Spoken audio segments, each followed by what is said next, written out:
ولا يصيب المرء إلا ما كتبه له ربه۔ ہمارا درس چل رہا ہے امام ابو عثمان الصابونی رحمۃ اللہ علیہ کی مشہور کتاب عقیدۃ السلف و اصحاب الحدیث کے پڑھنے اور پڑھانے اور سمجھنے سمجھانے کے سلسلے میں اس کتاب میں ہم نے الحمدللہ بہت سارے مسائل پڑھ لیے ہیں۔ گزشتہ درس سے ہمارے یہاں جو مسائل ہیں وہ تقدیر سے متعلق کچھ پیچیدہ مسائل ہیں جن کا ذکر مصنف نے کیا ہے، انہی کے ضمن میں آج کا مسئلہ بھی تقدیر سے متعلق ہی ہے۔ فرماتے ہیں وَيَشْهَدُ أَهْلُ السُّنَّةِ وَيَعْتَقِدُونَ کہ اہل سنت والجماعت اس بات کی گواہی دیتے ہیں اور عقیدہ رکھتے ہیں کہ ان الخیر والشر کہ ہر قسم کی خیر اور ہر قسم کی شر، والنفع والضر اور ہر طرح کا فائدہ اور ہر طرح کا نقصان بقضاء اللہ وقدرہ، یہ اللہ تعالیٰ کے قضاء اور قدر سے ہے، یعنی اللہ نے جو لکھ دیا ہے، جو مقدر کر دیا ہے، جس کا فیصلہ کر دیا ہے اسی کے مطابق ہے۔ اللہ نے اگر خیر کا ارادہ کیا ہے، خیر مقدر کی ہے تو خیر ملے گی، اور برائی اور ہمارے حق میں کوئی مصیبت پریشانی مقدر کی ہے تو وہ شر اور پریشانی آئے گی۔ نفع اور نقصان بھی اللہ ہی کی طرف سے مقدر ہے اور اسی کے فیصلے کے مطابق ہے۔ لا مرد لها ولا محیص ولا محید عنہا، ان چیزوں سے کسی بھی شخص کو بھاگنے کا کوئی موقع نہیں ہے، یعنی خیر سے بھی کوئی بھاگ نہیں سکتا، نہ کوئی کسی کو بھگا سکتا ہے، یعنی خیر ملنے سے کوئی کسی کو ہٹا نہیں سکتا، محروم نہیں کر سکتا۔ اگر کسی کے لیے اللہ نے خیر مقدر کی ہے تو اس کو خیر ملتے رہے گی، اور اسی طریقے سے شر اگر نقصان مقدر کیا ہے تو اس سے کوئی انسان بھاگ نہیں سکتا، دور نہیں جا سکتا، اور کسی بھی جگہ اس کو اس سے علیحدگی اور دوری اختیار کرنے کا موقع نصیب نہیں ہوگا۔ وَلَا يُصِيبُ الْمَرْءَ إِلَّا مَا كَتَبَهُ لَهُ رَبُّهُ، اور کسی بھی انسان کو کوئی بھی چیز نہیں پہنچتی ہے، یعنی اچھی ہو یا بری نہیں پہنچتی، مگر كَتَبَهُ اللَّهُ لَهُ رَبُّهُ، مگر یہ کہ اللہ تعالیٰ نے، اس کے رب نے اس کے لیے اسے لکھا ہوا ہے۔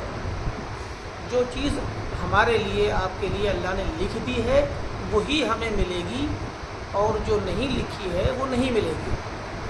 وَلَوْ جَهِدَ الْخَلْقُ، اور اگر پوری مخلوق، ساری کائنات کے لوگ مل کر، ساری مخلوق مل کر کوشش کریں أَن يَنْفَعُوا الْمَرْءَ، کہ کسی انسان کو وہ فائدہ پہنچائیں، فائدہ پہنچانے کی کوشش کریں سب مل کر کے، بما لم یکتب اللہ لہ، ایسی چیز کا فائدہ جس کو اللہ تعالیٰ نے بندے کے لیے نہیں لکھا ہے، جو فائدہ بندے کے لیے اللہ نے لکھا نہیں ہے وہ فائدہ پہنچانے کے لیے پوری مخلوق مل کر کے کوشش کریں، لم یقدروا علیہ، تو اس پر وہ قدرت نہیں رکھ سکیں گے، نہیں کر سکتے ایسا۔ اگر اللہ نے کسی کے لیے فائدہ نہیں لکھا ہے تو پوری مخلوق، سارے لوگ ساری کائنات مل کر کے اس انسان کو فائدہ نہیں پہنچا سکتی۔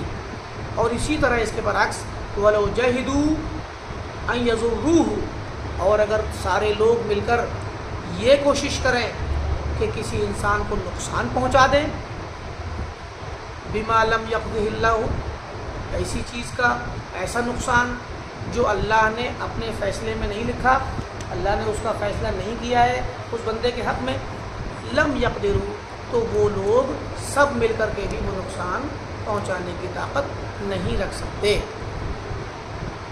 علی ما ورد به خبر عبد اللہ بن عباس رضی اللہ عنہما عن النبی صلی اللہ علیہ وآلہ وسلم، یہ بات اس حدیث کی بنیاد پر ہے جو حدیث عبداللہ بن عباس رضی اللہ عنہما سے پیارے نبی صلی اللہ علیہ وسلم کے ذریعے کے واسطے سے آئی ہے۔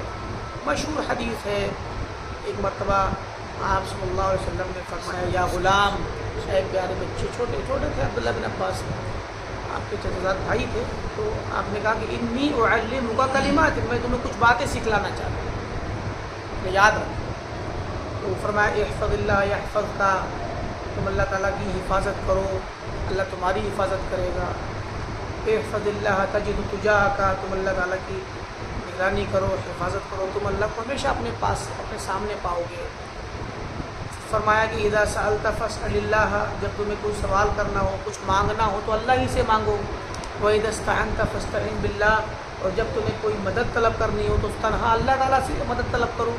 پھر فرمایا وَاعْلَمْ أَنَّ الْأُمَّةَ لَوْ اجْتَمَعُوا، کہ جان لو کہ اگر امت اکٹھی ہو جائے، اتفاق کر لے اس بات پر کہ عَلَىٰ أَن يَنْفَعُوكَ بِشَيْءٍ، کہ وہ کسی چیز کا تمہیں فائدہ پہنچائیں، اس بات پر اکٹھا ہو جائے پوری امت، فرمایا لم ينفعوك بشيء الا بشيء قد كتب الله لك، تو وہ تمہیں فائدہ نہیں پہنچائیں گے مگر اسی چیز کا جو تمہارے لیے اللہ نے لکھ رکھی ہو۔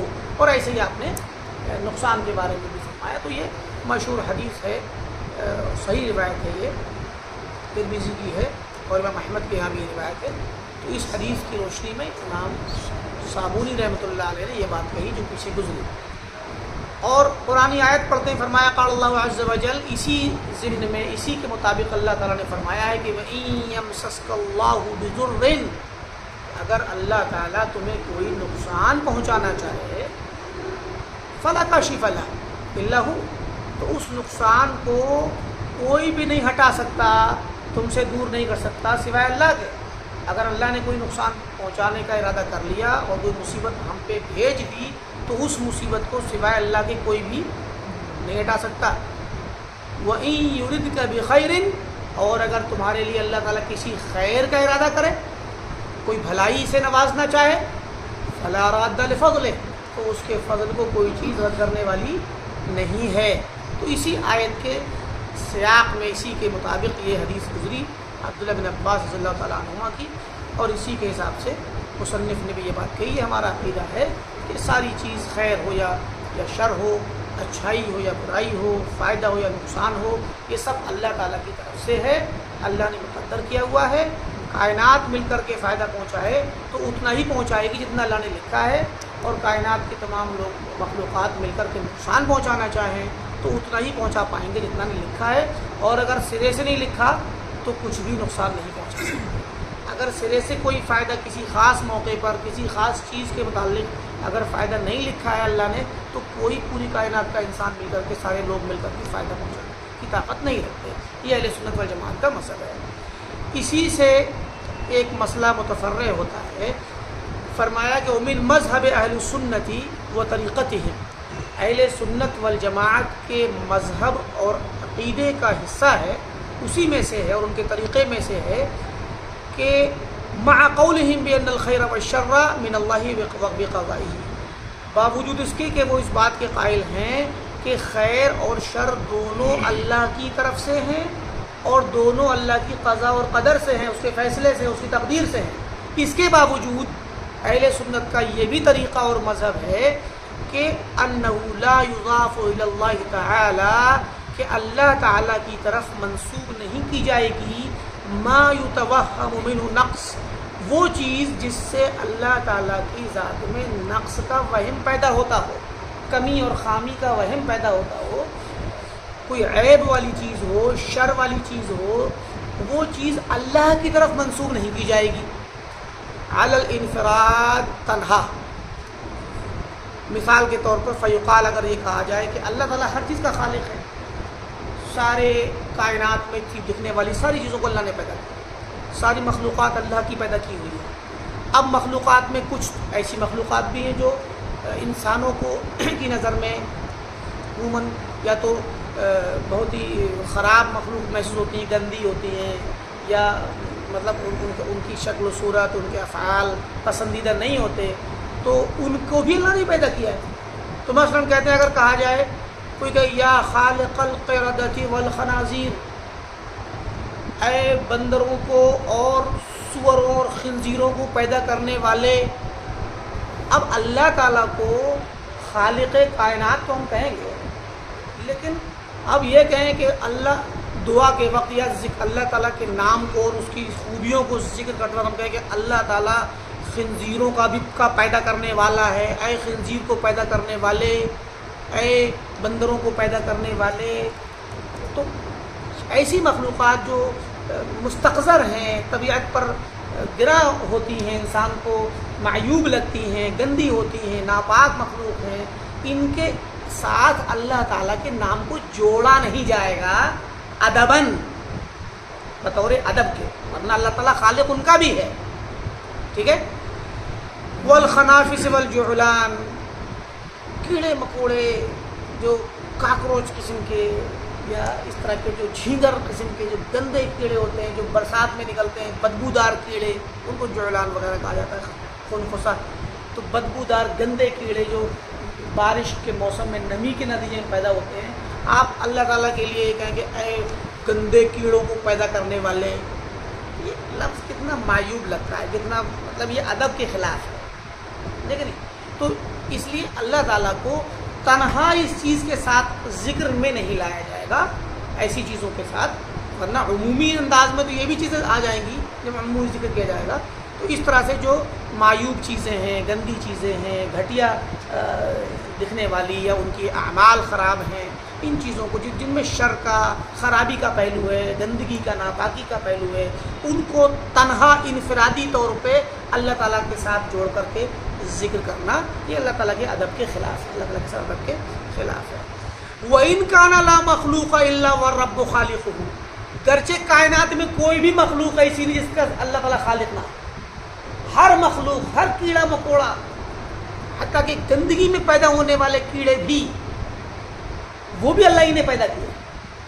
گندی نالی میں، گندی مطلب بول و براز میں پیدا ہونے والے انسانوں کے، جانوروں کی جو پیخانے ہوتے ہیں ان میں پیدا ہونے والے جانور، کیڑے مکوڑے بھی اللہ ہی نے پیدا کیے ہیں. لیکن ان گندی چیزوں کو، گھٹیا چیزوں کو تنہا انہی کا نام لے کر کے اللہ تعالیٰ کے ساتھ جوڑ کر کے نہیں کہا جائے گا ادب. اس کی کیا وجہ ہے، کیوں نہیں کہا جائے گا؟ وَذَلِكَ وَفِي ذَلِكَ وَرَدَ قَوْلُ رسول اللہ صلی اللہ علیہ وسلم، اسی سلسلے میں وارد ہوئی ہے حدیث نبوی فی دعاء الاستفتاح، کہ صلاۃ کے لیے جب آپ صلی اللہ علیہ وسلم کھڑے ہوتے تھے نماز کے لیے، خاص کر صلاۃ لیل کے لیے، تو آپ ایک دعا پڑھتے تھے، جیسے ہم دعائے ثنا پڑھتے ہیں نا، سبحانک اللہم وبحمدک یا اللہ باعث بینی و بین خطایا، بہت سی دعائیں اس سلسلے میں وارد ہیں نبی صلی اللہ علیہ وسلم جو صحیح ہیں. ان میں ایک دعا آپ پڑھتے تھے لبیک و سعدیک، ٹھیک ہے نہیں، کہ اللہ میں تیرے لیے حاضر ہوں، والخیر کلہ فی یدیک، ہر طرح کی خیر تیرے ہاتھوں میں ہے، والشر لیس الیک، شر اور برائی تیری طرف منسوب نہیں ہوگی، شر کا ذکر تیری طرف نہیں کیا جائے گا، شر تیری طرف نہیں ہے، یعنی تیری طرف منسوب نہیں ہے. انا بکا و الیک، میں تجھ ہی سے ہوں اور تیری ہی طرف مجھے آنا ہے، میں پیدا بھی تیرے کرنے سے ہوا، تیرے چاہنے سے میرا وجود ہے، تیری مدد سے میں قائم ہوں، تیری ہر طرح کی توفیق سے میں قائم ہوں، اور تیری ہی طرف مجھے جانا ہے. انا بکا و الیک، اور تبارک و تعالیت، تو بابرکت ہے، بلند و بالا ہے، استغفرک و اتوب الیک، میں تجھ سے اپنے گناہوں کی بخشش طلب کرتا ہوں اور توبہ کرتا ہوں. تو یہ بھی ایک دعائے ثنا کا ایک صیغہ ہے جو صحیح مسلم کی روایت ہے. تو یہ اس میں لفظ آیا ہے کہ والشر لیس الیک، شر جو ہے تیری طرف نہیں ہے، برائی اور بری چیز، عیبدار چیز کو اللہ کی طرف منسوب نہیں کیا جائے گا. ومعناہ واللہ اعلم، اس لفظ کا معنی کیا ہے اللہ زیادہ بہتر جانتا ہے. اس کا معنی یہ ہے کہ والشر لیس مما یضاف الیک افرادا، کہ شر جو ہے ایسی نہیں ہے کہ اس کو تنہا شر ہی کو اللہ کی طرف منسوب کیا جائے، افرادن، تنہا شر کا ذکر ہم پیچھے کہہ چکے، وہ قصدن، صرف شر ہی کا قصد کر کے اسی کو اللہ تعالیٰ کے سامنے ذکر کیا جائے، تو یہ اس کے ادب کے خلاف ہے. حتی یقال لک فی المنادات، یہاں تک کہ دعا میں اور ندا میں انسان اللہ کو پکارے اور دعا کے وقت ہاتھ اٹھا کے کہے یا خالق الشر، اے شر کو پیدا کرنے والے، یہ ادب کے خلاف ہے. یا خالق الخیر کہیے، اے خیر کے پیدا کرنے والے، مجھے خیر سے نواز. لیکن تو یا ایسی کوئی کہ یا مقدر الشر، اے شر کی تک کو مقدر کرنے والے، ایسے نہیں کہا جائے گا. وَإِن كَانَ هُوَ الْخَالِقُ وَالْمُقَدِّرُ لَهُمَا جَمِيعًا، گرچہ شر کا خالق بھی اللہ ہے، مقدر کرنے والا بھی ان کا اللہ ہی ہے، لیکن یہ لفظ استعمال نہیں کیا جائے گا. لذالک اب دیکھیے آپ اسی کے مطابق دکھا رہے ہیں کہ اضاف الخضر علیہ السلام ارادۃ العیب الی نفسی. جب موسیٰ اور خضر علیہ السلام کا واقعہ آپ پڑھیں سورہ کہف میں تو پائیں گے کہ جہاں پر عیب کا ذکر آیا وہاں عیب کو خضر علیہ السلام نے اپنی طرف منسوب کیا. فرمایا فقال فیما اخبر اللہ عنہ فی قولی، فرمایا اما السفینۃ، جس کشتی میں سوراخ کر دیا تھا خضر علیہ السلام نے، تو موسیٰ علیہ السلام نے اعتراض کر دیا تھا کہ مسکین لوگوں کی وہ تھی کشتی تھی اور تم نے اس کو سوراخ کر کے خراب کر دی. کہتے اما السفینۃ، رہی بات کشتی کی جس کو میں نے سوراخ کیا تھا، بتا رہے ہیں خضر علیہ السلام، فکانت لمساکین، کچھ مسکینوں کی تھی، غریب فقیر بچے تھے ان کی تھی، یعملون فی البحر، جو سمندر میں ہی کام کرتے تھے، کشتی سے ڈھونا، لوگوں کو سوار کرنا اور پیسہ کمانا. فرمایا فاردت ان اعیبھا، تو میں نے ارادہ کیا کہ اس کشتی میں عیب لگا دوں، سوراخ کر. میں نے ارادہ کیا، عیب والی بات آ رہی ہے نا، تو اپنی طرف منسوخ کر رہے ہیں، میں نے ارادہ کیا، حالانکہ اللہ کے حکم سے کیا تھا. لیکن عیب لگانا، کشتی توڑنا یا سوراخ کرنا، یہ نقصان پہنچانا ہوا نا، اور اس میں عیب دار کر کے خراب کرنا ہوا، تو یہ خرابی کی نسبت خضر علیہ السلام نے اپنی طرف کی کہ میں نے ارادہ کیا کہ عیب لگا دوں، عیب دار کر دوں اس کو. وَلَمَّا ذَكَرَ الْخَيْرَ وَالْبِرَّ وَالرَّحْمَةَ، اور جب دوسرے واقعے میں خضر علیہ السلام نے خیر کا ذکر کیا، نیکی کا ذکر کیا، رحمت کا ذکر کیا، اضاف ارادتها الی اللہ تعالی، تو اس کے ارادے کو اللہ کی طرف منسوب کیا.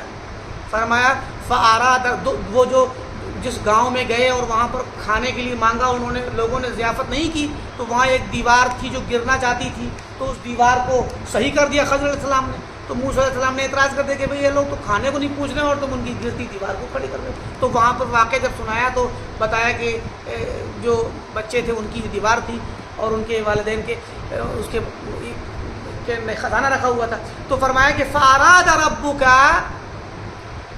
تمہارے رب نے ارادہ کیا، ان یبلغا شدہما، کہ یہ بڑے ہو جائیں، بالغ ہو جائیں، وَيَسْتَخْرِجَا كَنْزَهُمَا، اور بڑے ہونے کے بعد پھر اس دیوار کو توڑ کر اس میں سے خزانہ نکالا ہے، اس کی بنیاد میں سے.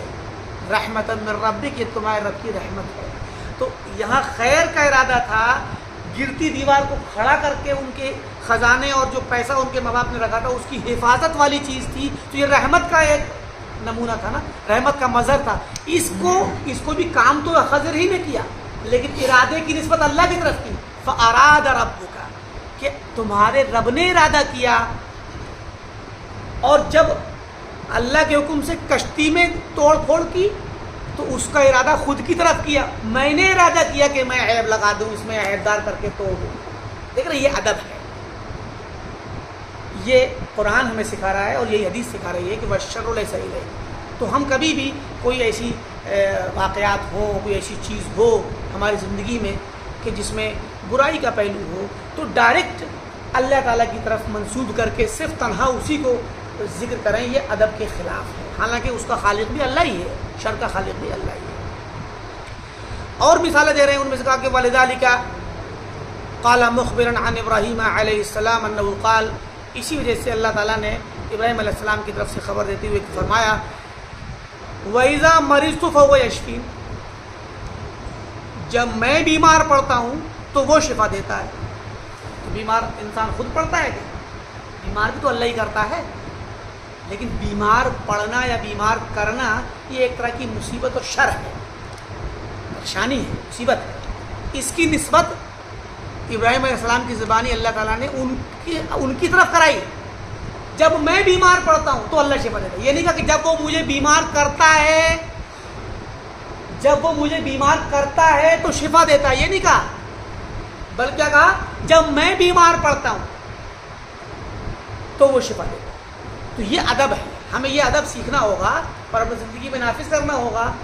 بس اوقات ایسے واقعات ہو جاتے ہیں، کوئی شر کوئی مصیبت کا واقعہ ہو جاتا ہے، تو وہ مصیبت کے یا شر کے کسی واقعے کو ڈائریکٹ بلا کسی اور چیز کے ملائے ہوئے، جیسے مان لیجیے خیر کا بھی ذکر ہو یا کائنات کی ساری چیزوں کے تخلیق کا ذکر ہو، اس طرح کی عمومی بات کے بغیر تنہا اسی کا ذکر کرنا کہ اس کو اللہ ہی نے بنایا، اللہ نے اتارا یا اللہ نے بھیجا، اس کا ارادہ اللہ نے کیا، یہ ادب کے خلاف ہے.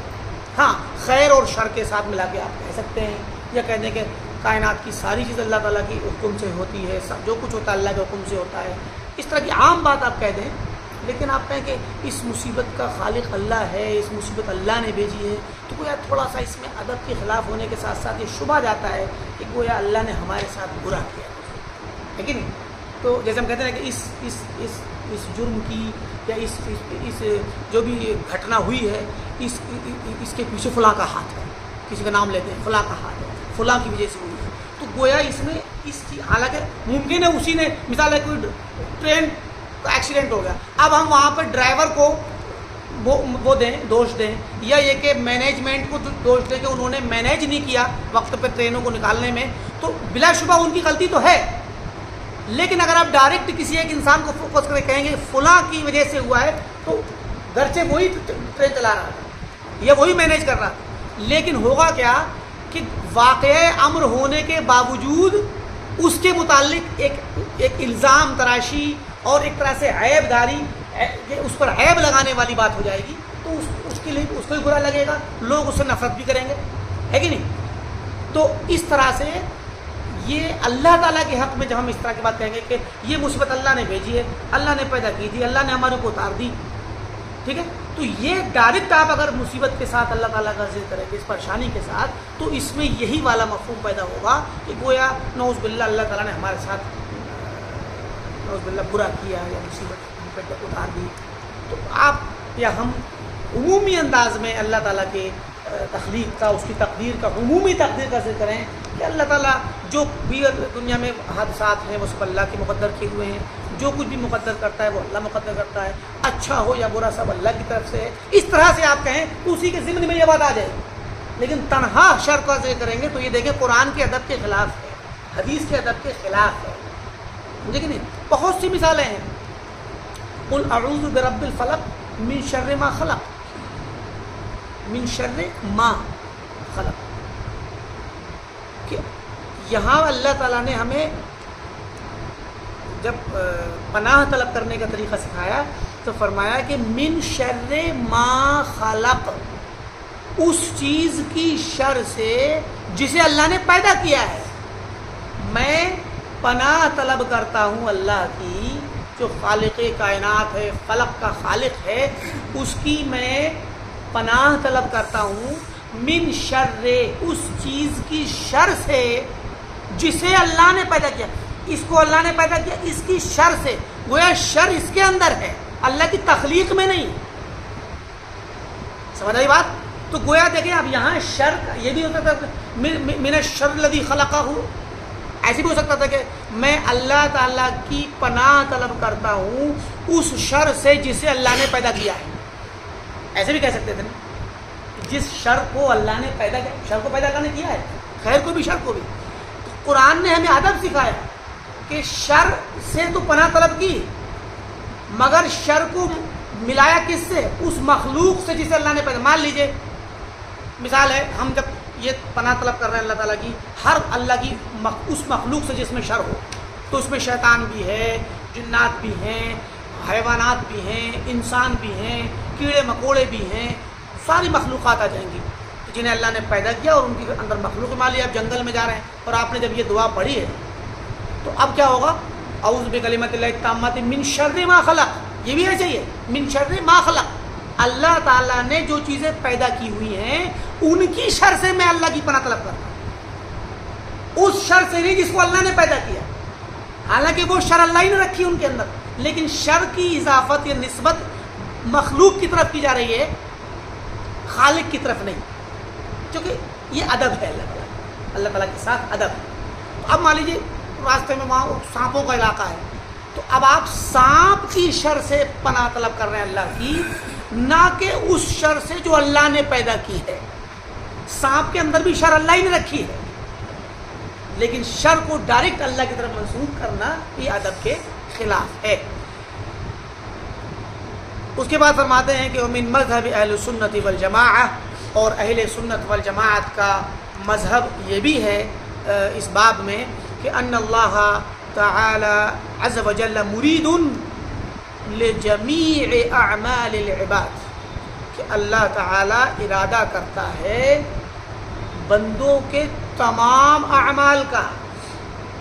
بندے جو کچھ بھی عمل کرتے ہیں، اچھا کریں یا برا کریں، نیکی کریں یا برائی کریں یا بدی کریں، ایمان لائیں یا کفر کریں، اطاعت کریں یا نافرمانی کریں، کچھ بھی، جتنے بھی اعمال بندے کرتے ہیں، سارے اعمال کا ارادہ اللہ تعالیٰ کرتا ہے، خیرہا و شرہا، اچھے اعمال ہوں یا برے ہوں۔ وَلَمْ يُؤْمِنْ أَحَدٌ إِلَّا بِمَشِيئَتِهِ، اور اسی کی تفصیل میں اب آ رہے ہیں کہ بندوں کے سارے اعمال میں ایمان بھی ایک عمل ہے۔ تو کوئی بھی شخص ایمان نہیں لاتا ہے مگر اللہ کے چاہنے کے بعد، اللہ کے چاہنے پر ہی ایمان لاتا ہے۔ اللہ تعالیٰ چاہتا ہے کہ بندہ ایمان لائے، اللہ چاہتا ہے کہ ابو بکر ایمان لائیں، اللہ چاہتا ہے کہ عمر ایمان لائیں، تبھی ایمان لاتے ہیں۔ سمجھ آ رہی بات؟ تو اللہ تعالیٰ کی مشیت کے بغیر، اس کے چاہے بغیر کوئی ایمان نہیں لاتا، یعنی خیر والا کام ہے تو خیر والا کام ہو یا شر والا کام ہو، بندوں کے دونوں طرح کے کاموں کو اللہ تعالیٰ پہلے چاہتا ہے، پھر بندہ اس کام کو کرتا ہے، عمل میں لاتا ہے۔ وَلَوْ شَاءَ، اگر اللہ تعالیٰ چاہتا، لَجَعَلَ النَّاسَ أُمَّةً وَاحِدَةً، تو تمام لوگوں کو ایک ہی امت بنا دیتا، یعنی تمام لوگوں کو صاحب ایمان بنا دیتا، اور سارے لوگوں کے لیے ایمان چاہتا تو سارے لوگ بھی ایمان لے آتے، ایک ہی امت رہتے۔ اس کا مطلب کیا ہوا؟ اللہ تعالیٰ نے سب کے لیے نہیں چاہا، تو کچھ کے لیے ایمان چاہا تو وہ ایمان لے آئے، اور بقیہ کے لیے ایمان نہیں چاہا بلکہ کفر چاہا تو وہ کفر پہ رہے، اور کفر انہوں نے اختیار کیا۔ اب یہ دیکھیں، ایمان ایک عمل ہے اور کفر ایک دوسرا عمل ہے۔ ایمان خیر والا عمل ہے اور کفر شر والا عمل ہے۔ تو بندوں کے تمام اعمال کو اللہ تعالیٰ چاہتا ہے، اللہ تعالیٰ ہی ان کا ارادہ کرتا ہے، تو پھر ایمان کا بھی ارادہ اللہ نے کیا مومن سے، اور کفر کا ارادہ کافر سے کیا، نیکی کا ارادہ نیکوکار سے کیا، برائی کا ارادہ بدکار سے کیا۔ لہذا سارے اعمال کا ارادہ اللہ تعالیٰ کرتا ہے، ساری حرکتیں، سارے اعمال اللہ کی مشیت سے ہوتے ہیں، اور پھر اللہ تعالیٰ کی مشیت سے ہی بندے وہ کام کرتے ہیں۔ ٹھیک ہے؟ وَلَوْ شَاءَ أَلَّا يُعْصَى، اور اگر اللہ چاہتا کہ اللہ تعالیٰ کی نافرمانی نہ کی جائے، اللہ کی نافرمانی نہ ہو، وہ اگر یہ چاہتا کہ میری نافرمانی نہ ہو، لما خلق ابلیس، تو ابلیس کو پیدا ہی نہ کرتا، وہ ابلیس کو پیدا سرے سے نہ کرتا۔ اس نے ابلیس کو پیدا کیا کیونکہ وہ چاہتا ہے کہ اس کی نافرمانی ہو۔ اللہ تعالیٰ چاہتا ہے نافرمان بندے سے کہ وہ نافرمانی کرے، اللہ تعالیٰ کافر سے چاہتا ہے کہ وہ کفر کرے، لیکن یہ جو چاہنا ہے یہ کائناتی ارادہ ہے۔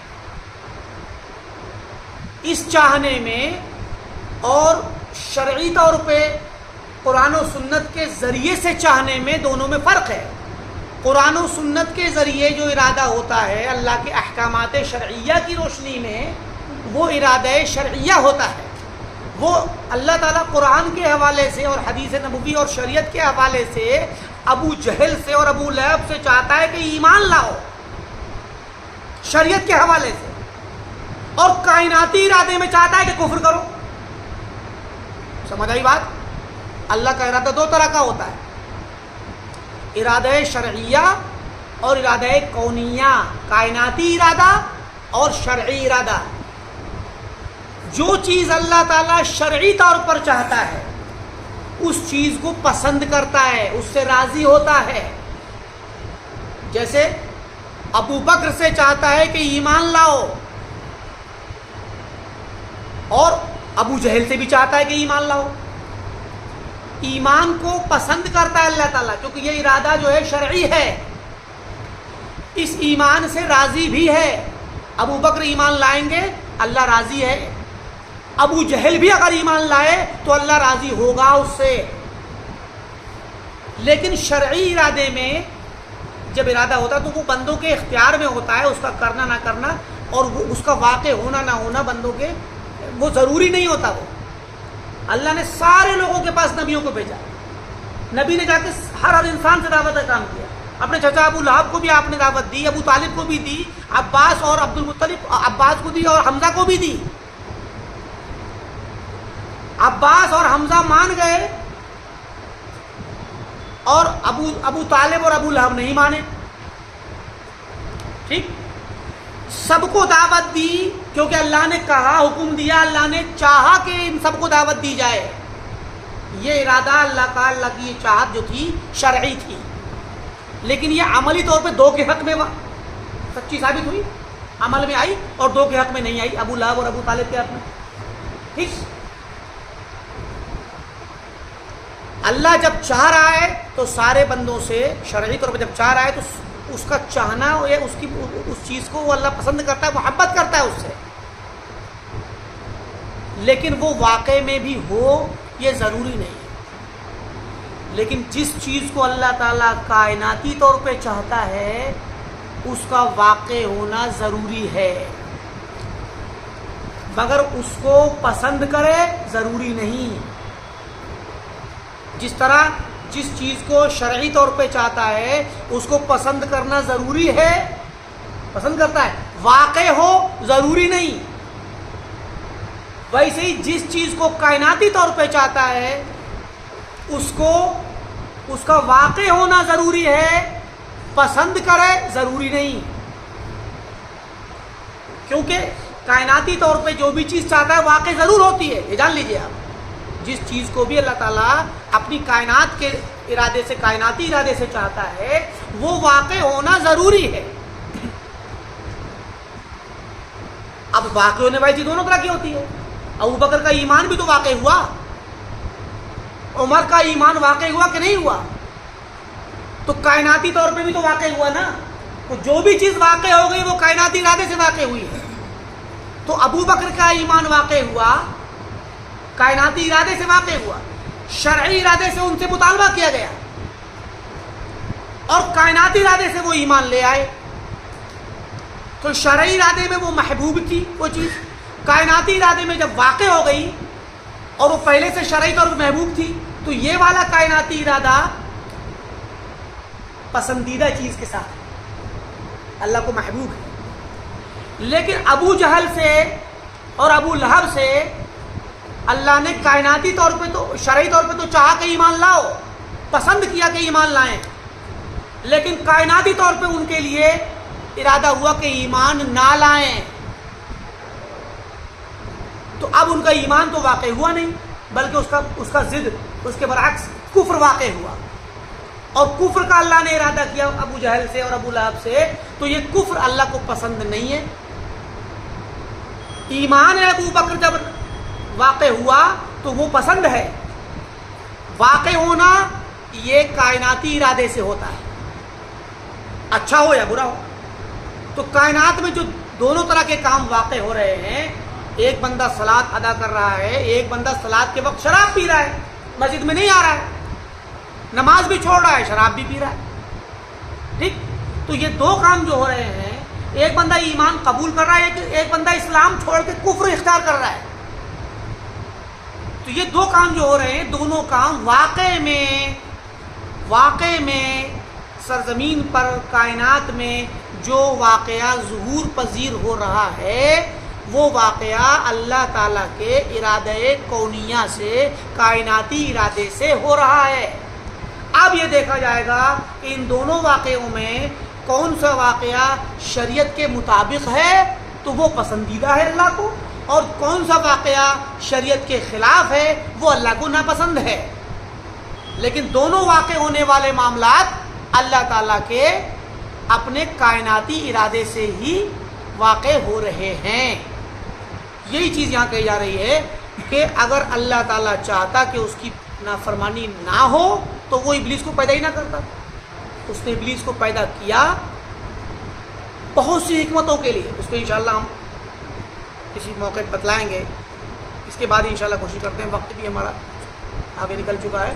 تو ابلیس کو پیدا کرنے کی بہت حکمتیں اللہ تعالیٰ کو بتائیں گے انشاءاللہ دوسرے موقع. فرمایا فکفر الکافرین, کافروں کا کفر, کفر کرنے والے لوگوں کا کفر, و ایمان المومنین, اور ایمان لانے والے لوگوں کا ایمان, مومنوں کا ایمان, کافروں کا کفر اور مومنوں کا ایمان, بقضائہ سبحانہ و تعالی و قدرہ, اللہ تعالیٰ کی قضاء اور قدر سے ہے, اس کے فیصلے سے ہے, اس کی تقدیر سے ہے.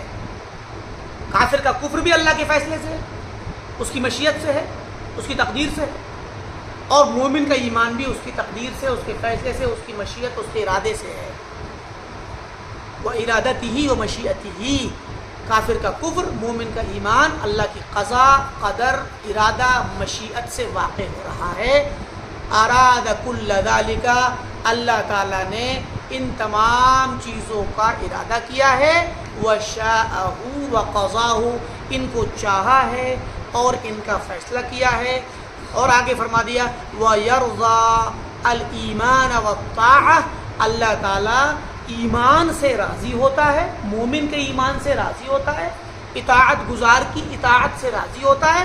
وَيَسْخَطُ الْكُفْرَ وَالْمَعْصِيَةَ, اور کافر کے کفر سے ناراض ہوتا ہے, گنہگار کی معصیت اور گنہگاری سے, اس کے گناہ اور اس کے عصیان سے اور طغیان سے, اس کے نافرمانی سے ناراض ہوتا ہے.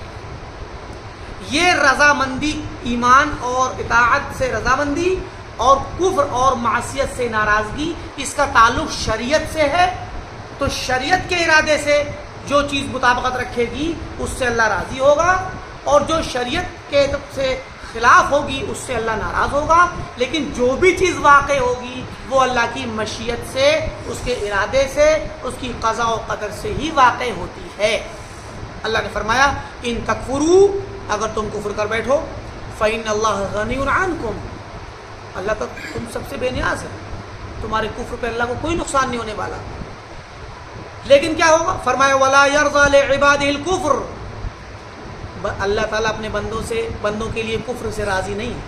بندے کفر کر لیں, کرنے دے گا, مگر ان کی کفر سے راضی نہیں ہے, پسند نہیں کرے گا ان کی کفر کو. اور وہ کفر جو کریں گے وہ اللہ تعالیٰ کی مشیت اور ارادے سے ہی کریں گے, مگر وہ راضی نہیں ہوگا اس کفر سے.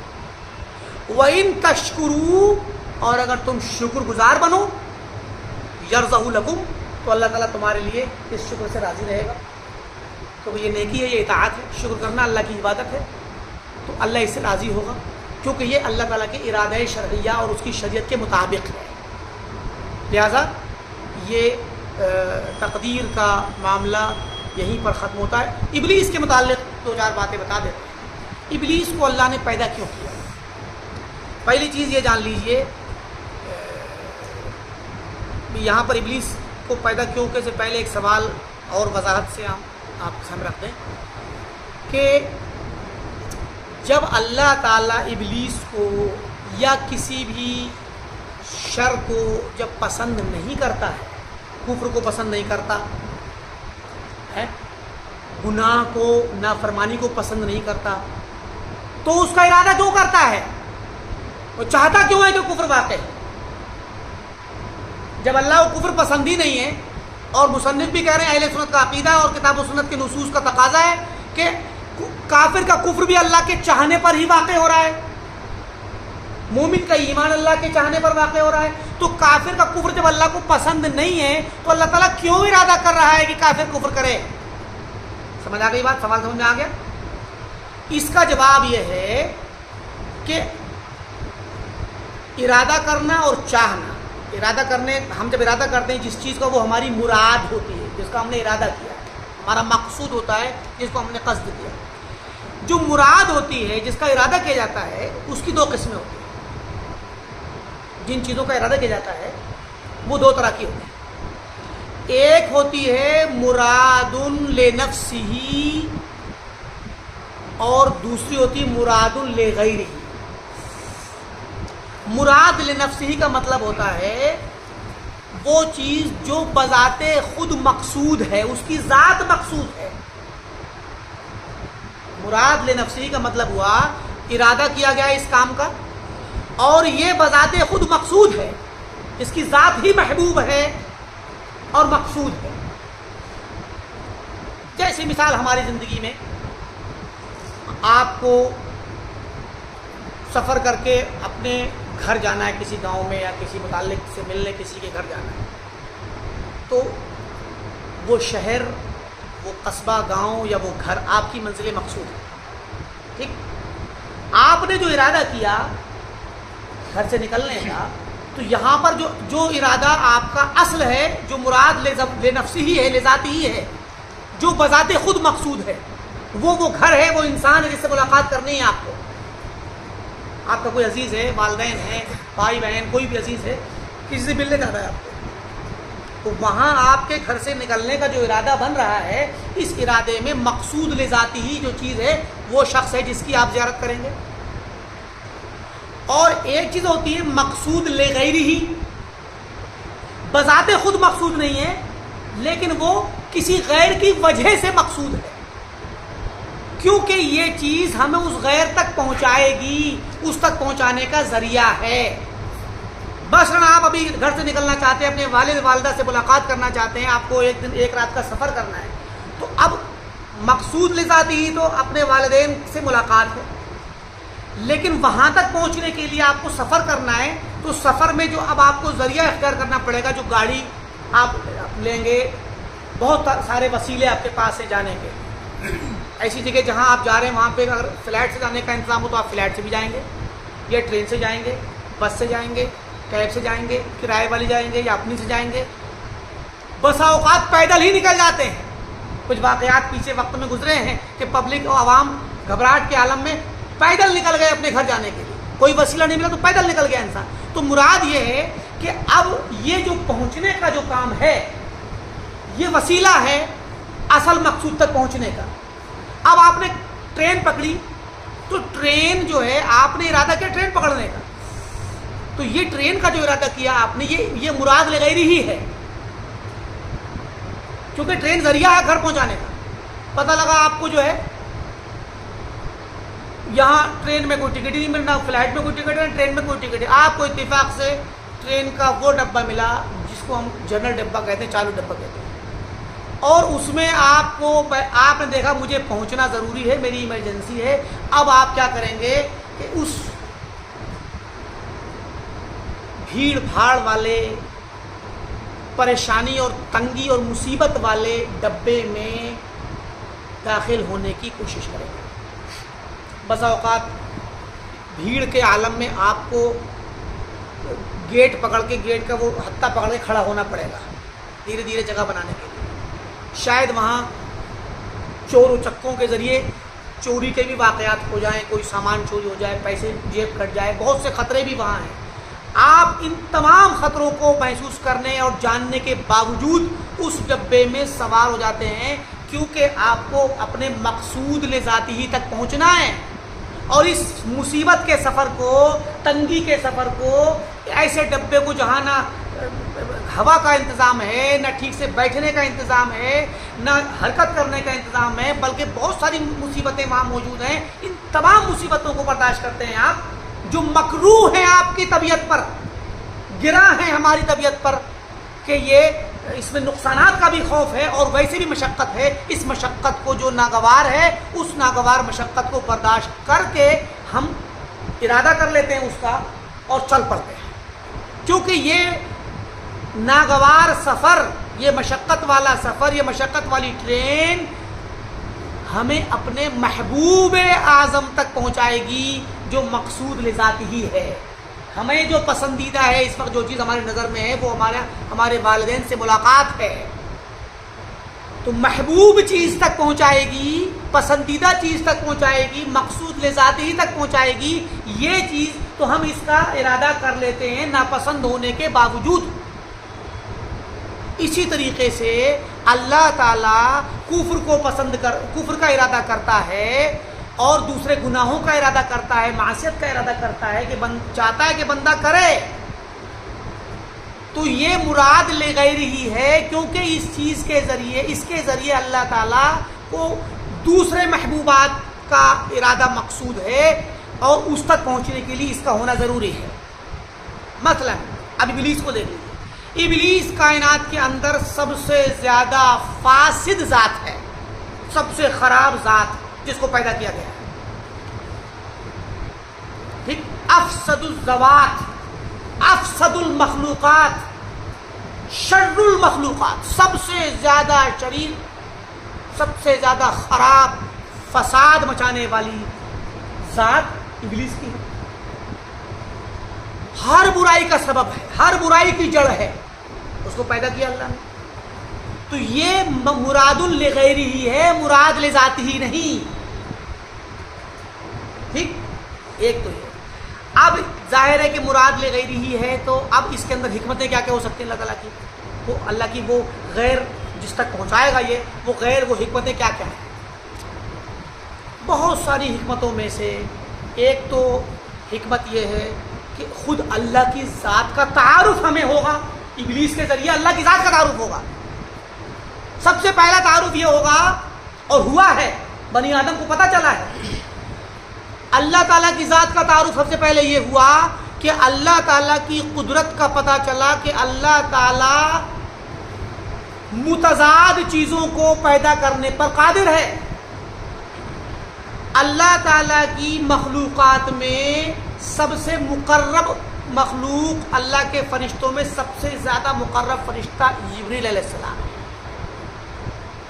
جبریل علیہ السلام ازکا المخلوقات و اطہر المخلوقات، اللہ تعالیٰ کی تمام مخلوقات میں سب سے پاکیزہ پاک باز مخلوق ہیں۔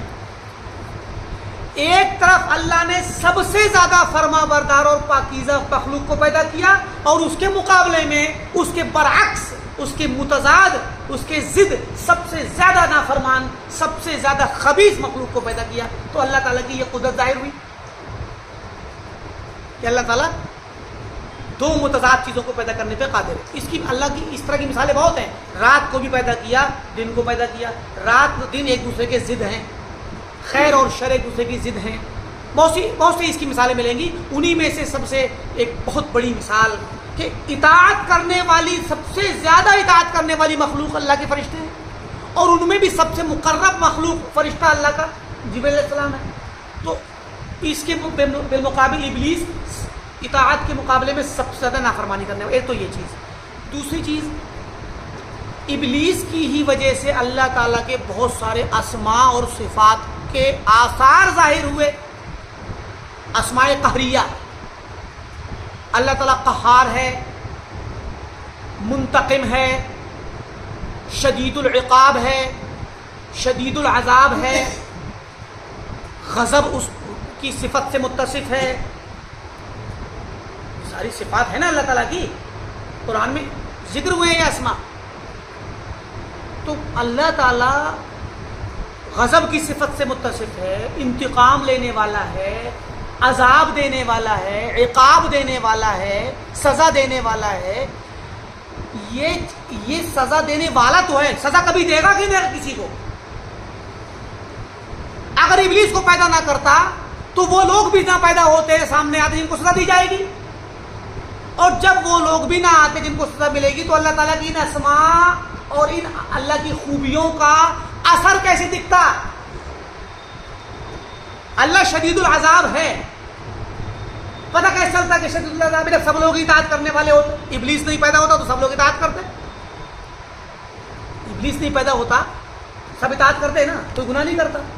تو جب کوئی گناہ نہیں کرتا تو اللہ تعالیٰ شدید العذاب ہے کیسے پتہ چلتا؟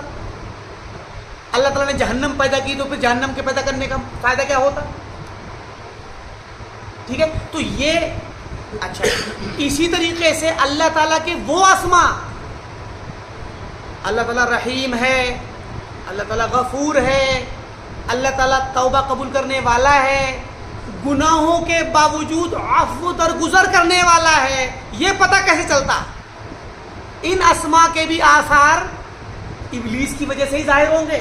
ایک بندہ گناہ کر کے مر گیا توبہ کیے بغیر, قیامت کے دن وہ اللہ کے سامنے آئے گا, اللہ تعالیٰ اس کو بلائے گا اور اس سے اس کے گناہوں کا اقرار کروائے گا, باتیں کرے گا, فعلت کذا افعلت کذا, یقول بھلا یا رب. مومن سے کہے گا تو نے ایسا گناہ کیا تھا, بندہ کہے گا ہاں, ساری ایک سے ایک چھوٹی چھوٹی چیزیں بتائے گا, یاد کرائے گا. فیقررہ, حدیث میں آتا ہے اس سے اقرار کروائے گا, وہ اقرار کرے گا اور بندہ سمجھے گا اب میں ہلاک ہو گیا. تو بندہ مومن کو وہاں اللہ تعالیٰ کہے گا سترتها علیک فی الدنیا واغفرها لک اليوم, میں نے دنیا میں تم پر پردہ ڈال دیا تھا, آج جا میں تجھے معاف کرتا ہوں. وہ گناہ کر کے پہنچا تبھی تو اللہ نے معاف کیا, اور اس کی صفت رحمت, صفت مغفرت, صفت عفو درگزر تبھی تو سامنے آئی. اگر گنہگار ہی نہ ہو تو پھر معاف کرنے کا والی صفت تو پھر اس کا اثر ظاہر نہیں ہوگا. تو جہاں ابلیس کے پیدا کرنے سے گنہگار لوگ سامنے آئے ہیں تو ان گنہگاروں میں دو طرح کے لوگ ہوں گے, کچھ کو اللہ تعالیٰ سزا دے گا, کچھ کو اللہ تعالیٰ معاف کر دے گا. ٹھیک, توبہ کرنے والے کو تو معاف کر ہی دے گا, سچی توبہ کرے گا. بغیر توبہ کے مر گئے تو قیامت کے دن کچھ کو معاف کرے گا ابتدائی طور پہ اور کچھ کو سزا دے گا. تو اب یہ دونوں طرح کے جو اللہ تعالیٰ کے اسماء اور صفات اور خوبیاں ہیں ان کے آثار ظاہر تبھی ہوں گے جب ابلیس پیدا ہوگا اور ابلیس ایسے کام کروائے گا جن سے اللہ تعالیٰ کا غضب بھڑکے اور غضب کے نتیجے میں وہ کچھ لوگوں کو سزا دے اور کچھ پر رحم کر کے معاف کرے. ابلیس کی ہی وجہ سے اللہ تعالیٰ کی بہت ساری عبادتوں کی انواع و اقسام ظاہر ہوئے. ظاہر ہے کہ ایک بندہ گناہ کرتا ہے تو گناہ کرنے کے بعد اس کو احساس ہوتا ہے کہ میں نے غلطی کی, تو توبہ کرنے کے لیے دوڑتا ہے, استغفار کرتا ہے, توبہ کرتا ہے, نادم ہوتا ہے, اللہ کے سامنے اصرار کرتا ہے, الحاح کرتا ہے, بار بار اس سے ضد کرتا ہے کہ اللہ مجھے بخش دے, اپنے متعلق روتا ہے, ڈرتا ہے اللہ تعالیٰ سے, آخرت کے دن کے خوف سے وہ کانپتا ہے, اللہ کی اطاعت میں تیزی سے دوڑتا ہے کہ مجھ سے غلطیاں ہوئی ہیں, پتہ نہیں معاف ہو میرا کیا حشر ہو. تو یہ جو آدم علیہ السلام کو اللہ تعالیٰ نے جب ایک اس غلطی کی بنا پہ زمین پر پھینک دیا تو آدم علیہ السلام روئے, گڑ گڑائے, انہوں نے دعا کی اللہ تعالیٰ سے, ربنا ظلمنا انفسنا وان لم تغفر لنا وترحمنا لنکونن من الخاسرین. تو اب یہ جب دعا کی, اس دعا کے نتیجے میں اللہ تعالیٰ کی کتنی زیادہ عبادت کر لی انہوں نے, اس دعا کے ذریعے کتنا رو لیے اللہ تعالیٰ کے سامنے.